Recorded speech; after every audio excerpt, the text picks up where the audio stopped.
చంద్రబాబు డైరెక్షన్లోనే పేదల ఇళ్లు నేలమట్టం. కోర్టు ఉత్తర్వులను సవగ్గా చూపి భవానీపురంలో 42 ఇళ్లు కూల్చివేత.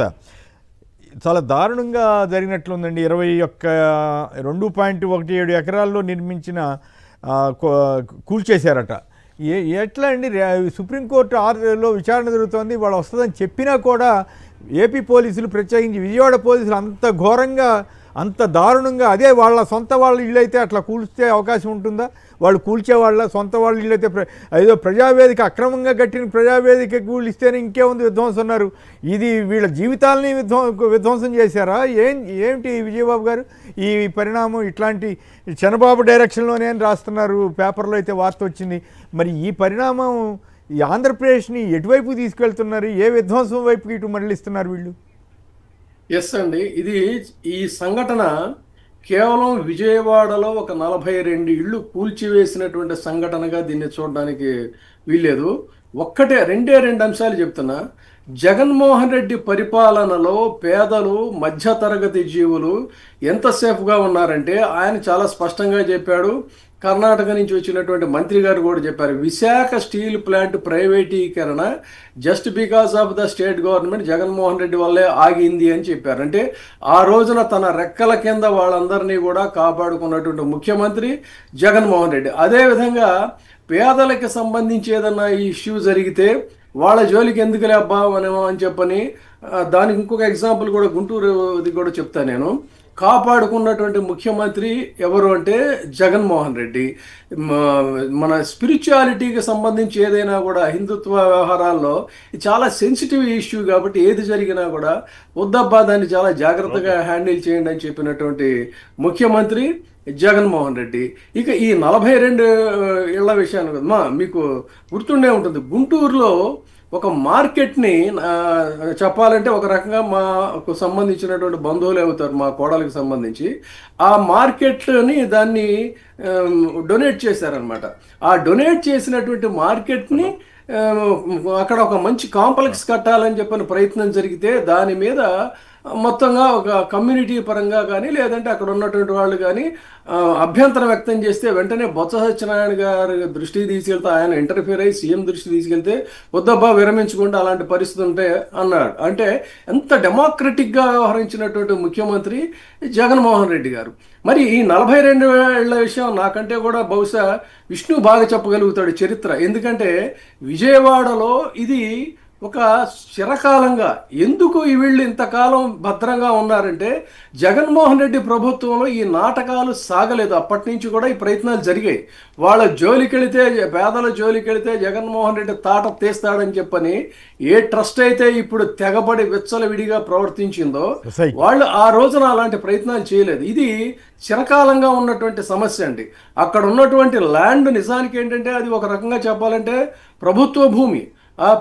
అదొక ట్రస్ట్గా ఉన్న తర్వాత అదేదో సంథింగ్ గవర్నమెంట్ దీనికి వచ్చిన తర్వాత దాన్ని ఏదో కన్వర్షన్ చేసుకోవచ్చు అనేటువంటి పేరుతో ఒక ట్రస్ట్ అనేటువంటిది ఏర్పాటు చేసి ఆ ట్రస్ట్ని ద్వారా ఇదైతే అక్కడ ఉన్నటువంటి ఒక ముస్లిం సోదరుడు దాన్ని ఏదో మొత్తానికి మ్యానిపులేట్ చేసి వీళ్ళకి అమ్మేస్తే పాపం వీళ్ళు కష్టపడి అప్పులు తెచ్చుకొని కట్టినటువంటి ఇది. దానికి అన్ని రకాలైనటువంటి ఇవి ఉన్నాయి. కాకపోతే రిజిస్ట్రేషన్స్ బహుశా వీళ్ళు చేసుకోలేదు అనుకుంటున్నారు. అయితే ఆ తర్వాత దీన్ని ఇక్కడ గమనించాల్సింది ఏంటంటేనండి, నిజానికి విజయవాడలో పేదల ఇళ్ల మీద ఎవరైనా చెయ్యి వేస్తే ప్రభుత్వం అయినా సరే ఎర్ర జెండాలు పట్టుకొని ఎర్ర దండుగా వచ్చి తిరగబడేటువంటి చరిత్ర విజయవాడకు ఉంది. అలాంటిది కమ్యూనిస్టుల నోళ్లు ఎందుకు మూతబడిపోయాయి, ఎవరు మూసేశారు, ఎలా మూసేశారు అనేటువంటిది ఒక ప్రధానమైన ప్రశ్న. ఇంకొక ప్రశ్న ఏంటంటే అక్కడ ప్రజాప్రతినిధులు ఉన్నారు. ప్రజాప్రతినిధులు అనేవాళ్ళు ఎందుకుంటారండి? ఇప్పుడు మీరు చూడండి, గతంలో విష్ణు నేనేమి తను ఇక్కడ ఉన్నాడని పోగొట్టల్లా మీరు పాత వీడియోలు చూడండి.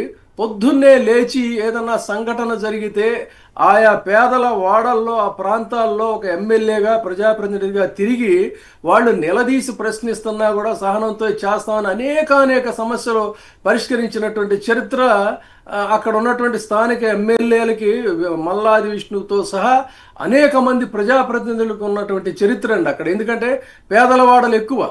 అలాంటిది ఈ రోజున 42 ఇళ్లు కూల్చేస్తే వాడు ఎంపీ ఏమైపోయాడు, ఎమ్మెల్యే ఏమైపోయాడు, చోటా మోటా నాయకులు అక్కడ పచ్చకండాలు వేసుకొని తిరుగుతుంటారు, కొబ్బరికాయల వ్యాపారం చేస్తుంటారు.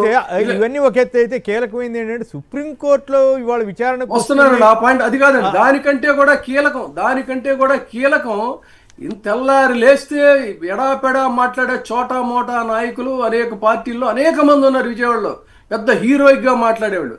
ఎందుకు వీళ్ళంతా వెళ్ళలేదు? ఇది నా ప్రశ్న అండి. కోర్టులు కాదు, కోర్టు అనేది సెకండరీ. ఫస్ట్ అండ్ ఫార్మోస్ట్ ఏంటంటే వాళ్ళ యొక్క కన్నీళ్లు, రక్తపు కన్నీళ్ళు అండి. చంటి పిల్లలతో చలిలో వాళ్ళు నడి రోడ్డు మీదకి చేస్తే ఇంతకంటే అమానవీయం, అమానుషం అనేటువంటిది ఉంటుందా? ప్రజాప్రభుత్వాలు చేయాల్సినటువంటి దౌష్ట్యాలు ఇవేనా? ఆ రోజున గుళ్ళని అదే ప్రాంతంలో కూలదోసేశారు, ఈ రోజున ఇళ్లని కూలదోసేశారు. కోర్టు ఆర్డర్స్ విషయానికి వచ్చినట్టయితే నిన్న జగన్మోహన్ రెడ్డి గారు వర్ల రామయ్య అనేటువంటి వ్యక్తి ఎంత అవాకులు చవాకులు పేలాడో న్యాయమూర్తుల మీద మనం చూసాం. కేవలం పేరు చివర రెడ్డి అని ఉందని చెప్పని సోషల్ మీడియాకు సంబంధించి ఒక గౌరవ న్యాయమూర్తి గారు తీర్పిస్తే ఆయన మీద ఏ రకంగా తెగబడ్డారో ఈ రాబందులు పచ్చల పిడిబాకులతో ఎలా పొడిచారో మాటల తోటాలతో చూసాం. అంటే వీళ్ళకి కోర్టులంటే కూడా గౌరవం లేదు. కోర్టులంటే కూడా గౌరవం లేదు కాబట్టే సుప్రీంకోర్టు ఆర్డర్స్ ఇచ్చినా కూడా అప్పటి సంగతి అప్పుడు చూసుకుందాం, మనకు లోద్రాలు ఉన్నారు, ప్రజాధనం ఉంది, లోద్రాలకి ఇచ్చేయచ్చు అని చెప్పని ఈ రకంగా ఇంత దారుణంగా అమానవీయంగా ప్రవర్తించడం అనేటువంటిది చాలా దుర్మార్గం అండి. ముఖ్యంగా మళ్ళీ చెప్తున్నా, విధ్వంస పాలనని కేవలం అనుమతులు లేకుండా పర్యావరణానికి భంగం కలిగిస్తూ గతంలో కూడా మేము సోషల్ ఆర్గనైజేషన్ తరఫున చేసాం. అక్కడ ఆ ఇళ్ళు కట్టడాలు అనుమతులకి సరైనవి కావని చెప్తే కూడా ఈ రోజుకి కూడా ఇంట్లో ఉంటూ అక్కడ ప్రజావేదిక చేస్తే దాన్ని ఎంతండి ఉపరాష్ట్రపతితో సహా పెద్ద పెద్ద మేధావులు, గనులు, వీరాధి వీరులు అని చెప్పుకునేటువంటి వాళ్ళంతా విధ్వంస పాలన అని చెప్పన్నారు. మరి పర్యావరణ అనుమతులు లేకుండా కట్టినటువంటి దాన్ని కూలదోస్తే అది విధ్వంసమా? 42 కుటుంబాలని నడివీధిన చలిలో రోడ్ల మీదకి విసిరేసి, అది కూడా ఏంటి ఆ న్యాయానికి విరుద్ధంగా, ఒకవైపు వాళ్ళు రిక్వెస్ట్ చేస్తున్నారు కోర్టు ఆర్డర్స్ వస్తున్నాయని, చేస్తే వాళ్ళని రోడ్ల మీదకి విసిరేయటం అనేటువంటిది ఇది దుర్మార్గం కాదా? ఇది విధ్వంస పాలన కాదా? ఒకవైపు అమరావతిలో శరవేగంగా పగలు రాత్రి అనకుండా రైతులకు మాత్రం ప్లాట్లు ఇవ్వకుండా తన ఇల్లు మాత్రం శరవేగంగా జరుగుతుందండి. అది ఒక రిస్ట్రిక్టెడ్ ఏరియా కింద ఎవరిని రానివ్వకుండా మరీ కట్టుకుంటున్నాడు ఆయన ఇల్లు. అలాంటిది ఈయనకేమో ఇల్లు కావాలి, పర్యావరణ అనుమతులు లేకపోయినా కూడా ఆ ఇంట్లో ఈయన ఉంటాడు. కానీ పేదలు, ఇప్పుడు ఆ మహిళ అన్నది చూడండి, రూపాయి పోగేసి వాళ్ళు ఎంత ఒక ఇంటి కళ అనేటువంటిది వాళ్ళు కొనుక్కుంటే ఏం నేరం చేశారండి వాళ్ళు? ఆంధ్రప్రదేశ్లో చంద్రబాబు నాయుడు గారి ప్రభుత్వానికి ఓట్లేయటమే వాళ్ళు చేసినటువంటి నేరమా, ఘోరమా? అదే ప్రజలు మరి జగన్మోహన్ రెడ్డి రెక్కల కింద ప్రభుత్వంలో ఎంత కోజీగా ఉన్నారో ఆలోచించండి. విశాఖ ఎంప్లాయీస్ ఎంత కోజీగా ఉన్నారో ఆలోచించండి. ఇదొక్కటి చాలు ఎవరిది విధ్వంసక పాలన, ఎవరిది ప్రజారంజక పాలన అనేది చెప్పడానికి. ముఖ్యంగా మళ్ళీ చెప్తున్నా, ఎందుకు కమ్యూనిస్టులు అనేవాళ్ళు మూతపడినాయో కూడా వాళ్ళు సమాధానం చెప్పాలి. Right, okay. విష్ణు గారు చెప్పండి, నిజంగానే సుప్రీంకోర్టు ఆర్డర్ వచ్చింది, కొద్ది గంటలు ఇవ్వండి, ఒకవేళ సుప్రీంకోర్టులో మాకు వ్యతిరేకంగా వస్తే మేమే ఖాళీ చేసిపోతామని చెప్పినా కూడా ఆ మహానుభావులు పోలీసు అధికారులు ఎందుకు అంత అడావుడిగా అంత మంచి బిల్డింగులు కూల్చవతలు పారేసి, మరి దీన్ని కదా జీవితాలను కూల్చిన వాళ్ళు ఒక వేదిక, ఏదో ఎవరు లేని వేదిక, అక్రమంగా కట్టిన వేదికను కూలిస్తే విధ్వంసం ఉన్నారు. ఇప్పుడు జీవితాలనే విధ్వంసం చేసేసిన ఈ ప్రభుత్వాన్ని ఏమని ప్రశ్నించాలి, ఎట్లా స్పందించాలి దీని మీద? సార్, ప్రభుత్వము యొక్క విధానము, ప్రభుత్వ అధికారుల యొక్క విధానము, ప్రభుత్వం యొక్క యాటిట్యూడ్ ఏంటనేది నిన్న 42 ఇళ్లు విజయవాడలో కూల్చేసిన దాని మీద క్లియర్గా అర్థమైందనమాట.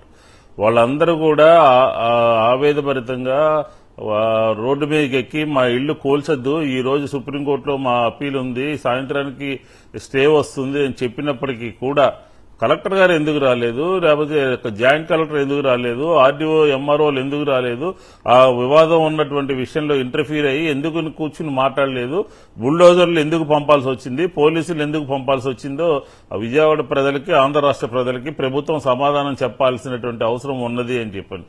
అంతమంది పోలీసులు వెళ్లి అంత పెద్ద పెద్ద ఇళ్లని కూల్చేస్తా ఉంటే, కట్టుకున్నటువంటి ఇళ్లు వాళ్ళ కళ్ల ముందే కూల్చేస్తా ఉంటే ప్రజలు ఎవరికి చెప్పుకుంటారు?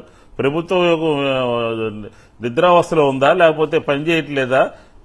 లేకపోతే పెట్టుబడిదారుల పక్కన లేకపోతే రియల్ ఎస్టేట్ వాళ్ళ పక్కన ప్రభుత్వం ఉందా అని చెప్పి స్పష్టంగా అడుగుతా ఉన్నాం. కాబట్టి ఇదేంటంటే ఒక చిన్న విషయం మీద వాళ్ళు వచ్చినటువంటి వివాదాన్ని ఈరోజు కట్టుకున్నటువంటి ఇల్లు బిల్డింగులు కట్టుకుంటే ఆ బిల్డింగులు కూల్చివేసి అనేక సార్లు వైఎస్ఆర్ కాంగ్రెస్ పార్టీ పోయి అక్కడ ధర్నా చేసి అక్కడ ఉన్నటువంటి అధికారులతో మాట్లాడితే అక్రమ కేసులు పెట్టారు. అక్కడ ఉన్నటువంటి స్థానికంగా ఉన్నటువంటి ఎక్స్ మినిస్టర్ పోయి రోడ్డు మీద కూర్చుని ఇల్లు కోల్చొద్దు అని చెప్పానంటే పోలీసు యంత్రాంగం కేసు పెట్టింది. అంటే పోలీసులు ప్రజల పక్షాన పేదల పక్షాన ఉన్నారా లేకపోతే రియల్ ఎస్టేట్ వాళ్ళ పక్షాన ప్రభుత్వంలో పెద్దల యొక్క ఇన్ఫ్లుయెన్స్ ఉన్నటువంటి వాళ్ళ పక్కన ఉన్నారా అని చెప్పి అడుగుతా ఉన్నాం. కాబట్టి ఇది దుర్మార్గమైనటువంటి చర్య. ప్రభుత్వం ఇంటర్ఫీర్ కావాల్సినటువంటి సందర్భము, కలెక్టర్లు మాట్లాడాల్సినటువంటి విషయము. వీళ్ళెవరూ కూడా మౌనంగా ఉండి వాళ్ళ ఆవేదనని వాళ్ళ రోదనని ప్రభుత్వం గాని ప్రభుత్వ అధికారులు గాని పట్టించుకోకపోవడం అనేది చాలా దుర్మార్గమైనటువంటి విషయం. ఇది ప్రభుత్వం యొక్క పాలసీ. ఈ సామాన్యులకి స్థానం లేదు అనే పాలసీ అనేది క్లియర్ గా మనకి అర్థమవుతా ఉంది. కాబట్టి ఇప్పుడు రాత్రి 8 7 కోర్టు నుంచి స్టే వచ్చింది. ఇప్పుడు ఆ కూలగొట్టినటువంటి ఇళ్లకి ఎవరు పరిహారం చెల్లిస్తారు, ఎవరు జవాబుదారీగా ఉంటారు, వాళ్ళ యొక్క ఆవేదనకి ఎవరు సమాధానం చెప్తారని చెప్పని వైఎస్ఆర్ కాంగ్రెస్ పార్టీ అడుగుతుంది. ఈ రకమైనటువంటి పోకడలు ప్రభుత్వము పోయే కాలం వస్తేనే ఇలాంటి కార్యక్రమాలకి మద్దతు ఇస్తుంది, ఇలాంటి వాళ్ళ పక్షాన్ని నిలబడుతుంది.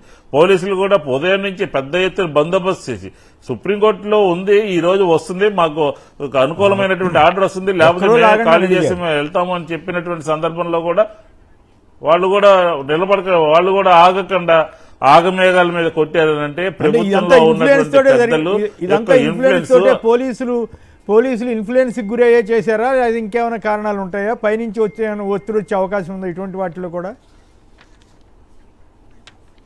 అంటే జనరల్ గా సుప్రీంకోర్టు జడ్జిమెంట్ ఉందని అంటున్నారు. ఆ జడ్జిమెంట్ ఈవినింగ్ లోపు మా వాదన కూడా సుప్రీంకోర్టుకు చెప్పాము, స్టే ఇస్తారని చెప్పన్నారు. ఇప్పుడు రాత్రి వచ్చింది కదా స్టే, పొద్దున్నే పగలగొట్టకుండా ఉంటే 4-5 గంటలు ఉంటే అది డ్యామేజ్ అయ్యేది కాదు కదా. తర్వాత సుప్రీంకోర్టు ఏం చెప్తుందో దాని ప్రకారం అందరూ నడుచుకుంటారు కదా. ఈలోపు అధికారులు అటు ఇటు ఇద్దరితో మాట్లాడాల్సినటువంటి అవసరం ఉంది కదా, చర్చలు జరపాల్సినటువంటి అవసరం ఉంది కదా. అంటే భూమి 2 ఎకరాల భూమి, విలువైనటువంటి భూమి, దాని నుంచి ఆ 43 మందిని పంపించేస్తే మనకి హ్యాండ్ ఓవర్ అవుతుందని కొంతమంది ప్రభుత్వంలో ఉన్నటువంటి పెద్దల్ని అప్రోచ్ అయితే వాళ్ళ డైరెక్షన్ తో వాళ్ళ ఒత్తిడితో ఈ రకం అధికార యంత్రాంగం ఈ రకంగా ప్రవర్తించింది అనేది మనకు స్పష్టంగా అర్థమవుతోంది. ఇది సరైనటువంటి విధానం కాదు. ఇది ఈ రకమైనటువంటి పోకడలు ప్రభుత్వానికి చెడ్డ పేరు తీసుకొస్తాయి. ప్రభుత్వం కూడా పేదల పక్షాన నిలబడాల్సినటువంటి అవసరం ఉన్నది అని చెప్పిన కూడా మేము చెప్తా ఉన్నాం. రైట్.